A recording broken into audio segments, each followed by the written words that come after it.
David Boland from Racing's Inside Track, and I'm at Punchestown with Jonathan Moore. How are you? Good now, yeah. Good man. You're a busy man, Ireland and England. Yeah, busy, well, yeah. Plenty of air miles. You had a winner yesterday in Ballinrobe and another winner last Friday, so things are going well for you? Yeah, going well now, yeah. Glad to get off the mark overseas now. Nice to get 2 winners in the week. So tell us a bit about your setup in terms of your kind of based with Noel Meade here and Rebecca Curtis in England, your stable jockey there. Yeah, when I'm in Ireland I try to do as much as I can for Noel. He's been very good to me, good supporter, rode big winners for him through my claim. And Rebecca's quiet for the summer, so I'll be in Noel's quite regularly, and Thomas Gibney's and Paul Lowndes, the other supporters of mine in Ireland. But yeah, Rebecca's been great to me, and she's just quiet for the summer. She kind of lets everything off, all the big national horses, winter horses, and yeah, so I won't be over there as much during the summer.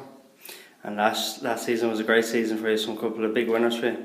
Yeah, it was a great season. I think 38 winners I finished up on last season, and 2 Grade 2 winners in Charlie Hall and Punchestown, and a couple of big handicap winners there through the year as well. And there was I think 26 winners in the UK and 12 winners in Ireland, so it was nice to have winners on both sides of the water.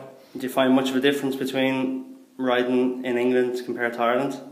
Yeah, in the winter, like when you're riding in England, I suppose it's there are a lot more true run races and a lot more space and stuff. Whereas like in Ireland, you know yourself, it's like tactical and you go steady early on, and yeah, it is different. You have to race ride a little bit differently when you're over there to over here, but no, it's good. And when will you start going back to Rebecca's then? It'll be September time? Yeah, she'd probably have them in there, I suppose, at the end of June or that, when she was aims to have them in, and she started running them all last September, so I suppose look to that time of the year anyway. And how many days a week would you be in England in terms of just riding out, or do you just go as you're riding? I just go as I'm riding, but you know, when things are busy I could be over there 3 or 4 days in a row, and when I'm doing that I'm going back down to Rebecca's and getting as much riding out and working horses and schooling horses as I can, and just getting the feel of the horses, you know. And then you'd be back home here, you'd ride out a couple of days with Noel then? Yeah, when I'd be back home, then if I was around, Noel works his horse on a Tuesday, I'd like to be in there with Tuesday, and he works and he schools horse on Wednesdays, and if I'm around those days, that's great.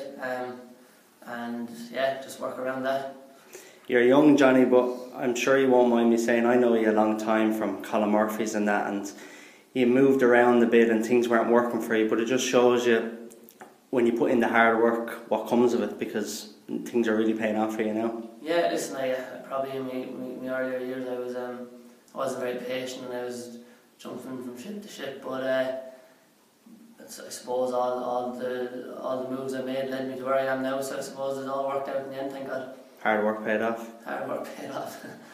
And you're a keen hurling football man as well. I know you're handy with both of them, and do you try and keep up a bit of that? Yeah, I do. Whenever I'm back in Adamstown or Wexford, which is regular enough now during the summer, I try to play as much hurling football as I can. I played a senior football league match there last Saturday, and I mightn't be as fit as I used to be, but I try to keep in with those. It's a great hobby to be keeping involved in, and you know, keeps your mind off the racing.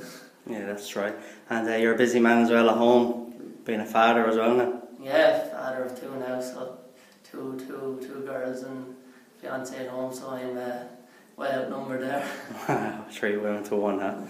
And looking forward, I know we're early, it's only the summer, so there's not going to be a lot happening, but in terms of looking forward to when the jump season gets going in the winter, is there any horses, say one for in Rebecca's and one here in Ireland, that we could look out for? Yeah, Rebecca, she had a lovely horse there last year over hurdles, Joe Farrell. He'll go novice chase. I think he's going to hopefully shape up into a proper nice novice chaser. He started off in John Ferguson's. I think he was one of John Ferguson's first national hunt bred bumper winners, and I think he got to a mark of 135 over hurdles last season, and I think he'll make a proper nice novice chaser. He's a big presenting horse, and then I suppose Big Bad John is the horse I won the Punchestown on. I have a great fondness for him. I think I have a great strike rate on him as well, and I think he probably the 4 minor in Cheltenham came up too soon after winning the Punchestown. He had a hard race, but he's been out grass, and hopefully if he summers well, I think he'd have could be off a nice mark maybe for a Hennessy there in Newbury next season, next November, December, whatever. Very good. And is there anything here in Ireland that to keep an eye on? No, there's plenty of nice young horses. He's buying horses the whole time. I suppose Red Jack that won the bumper in Fairyhouse, I suppose he's probably going hurling. He's probably going to be a proper exciting prospect, and even the likes of Disco there now going into after coming out of his novice season. I think he's going to shape into a proper chaser, King George kind of type, I'd say. That's good. Well, listen, Johnny, thanks for taking the time, and best luck this evening and for the season ahead. Right, thanks very much.